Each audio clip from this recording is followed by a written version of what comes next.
C'était bon. C'était une bonne promo. Les gens étaient presque dans un truc religieux. C'est comme, oh my God, qu'est-ce qu'il va dire? Je comprends. Oh my God, aïe, aïe, aïe. Mais en même temps, il y avait quelque chose, soit de surfait, soit de moins bon que ce qui a été fait lundi avec Cody Rhodes. Parce que, tu sais, on n'a pas eu cet échange avec Dusty, puis tout le côté de, Dusty aurait aimé savoir un fils, comme Roman Reigns. Puis là, t'es comme, ça fait mal au cœur, tu sais. Là, on était plus comme, ouais, OK, c'est une bonne promo, c'est le fun. On voit que Sami, tu sais, il veut vraiment devenir champion. Et on y croit pas tant que ça, parce qu'on le sait que dans le fond, le vrai match est entre Cody Rhodes puis Roman Reigns. Fait qu'on est... Et je trouve ça très ordinaire qu'on ait décidé de faire la même chose. Je comprends pourquoi.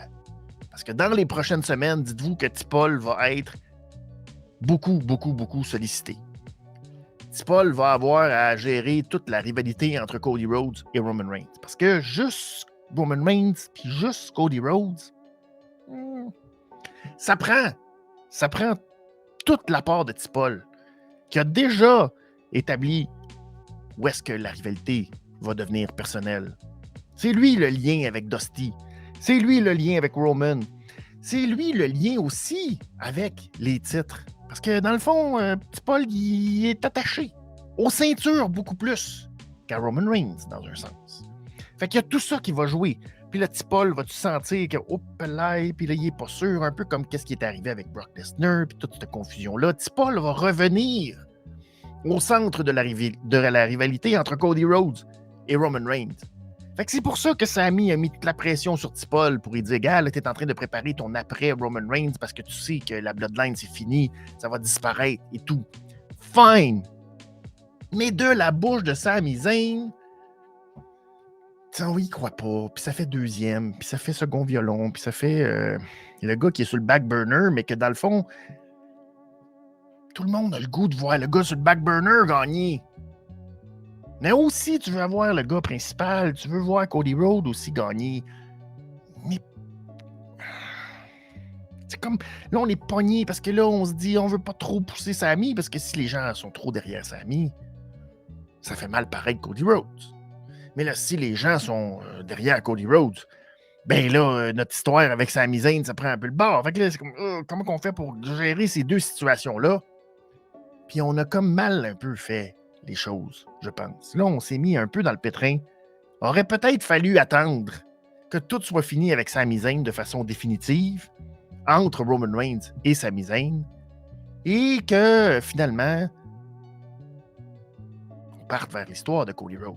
On l'a pas fait, puis là on est un peu pogné, puis là je sais pas ça va être quoi la réaction parce que le problème c'est qu'à Montréal on s'en fout complètement. On en a absolument rien à foutre de l'histoire de Cody Rhodes à Montréal. Les gens vont ça va être la folie. Je vais être là et je vais être complètement en mode j'en ai rien à foutre.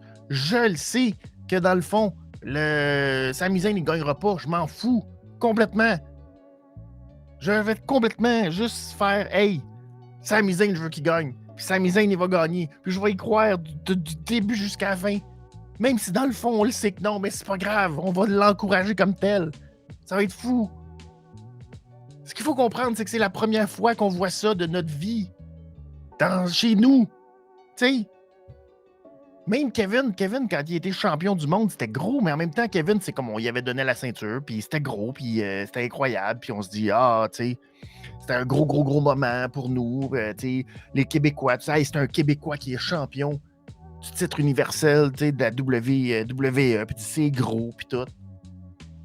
Mais il n'est jamais venu défendre sa ceinture à Montréal. Là, Sami Zayn, il vient se battre pour la ceinture contre le plus grand champion des 10 dernières années? Genre, t'as comme Roman, Brock, puis après ça, faut que tu remontes à John Cena dans les grands champions. Puis après ça, tu remontes à qui? À The Rock, à Austin. Tu sais, c'est comme... c'est incroyable ce qu'il vit présentement, Sami Zayn. Un Québécois qui va venir affronter l'un des plus grands champions de l'histoire. 3 ans de titre. On voit plus jamais ça, des gars qui ont 3 ans de titre. Puis il le fait à Montréal. C'est de la folie furieuse. C'est comme, c'est du jamais vu. C'est même quelque chose que je sais même pas si on va revoir ça un jour.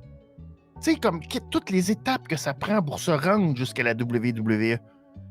Toute la chance, le timing, le travail, tout ça, c'est un coup de dé du hasard d'une série d'événements que, hey, si les choses se passent pas exactement comme ça, si Cody Rhodes se blesse pas au mois de mai, au mois de juin, s'il n'arrive pas avec le pectoral, est-ce qu'on donne toute cette opportunité-là à Sami Zayn tous ces mois-là plus tard? Est-ce qu'on vient à Montréal? Est-ce qu'on décide de faire tout ça?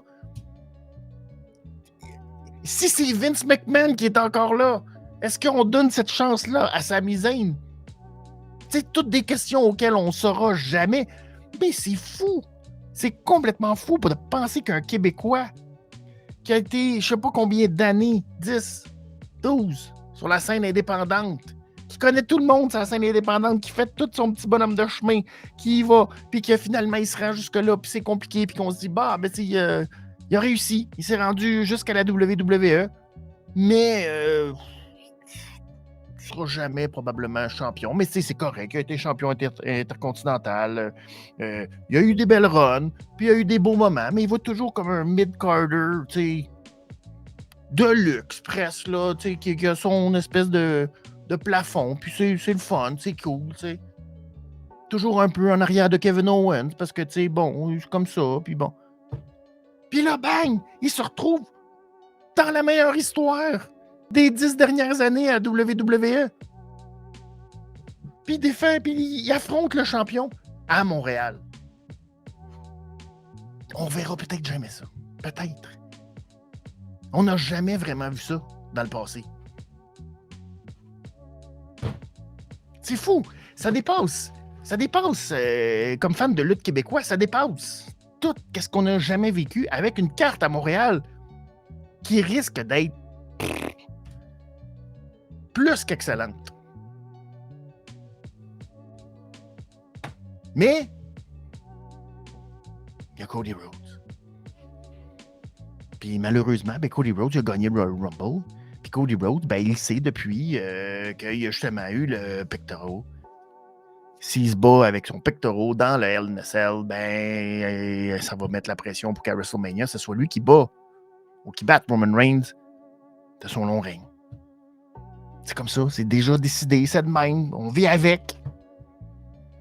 Mais pour nous, c'est difficile, ça va être difficile de faire fi de tout ça, puis d'accepter tout ça, puis de faire comme non, c'est correct. Allons-y mollement, faisons comme si, bon, c'était juste un petit samedi normal. Non, ça sera pas un petit samedi normal.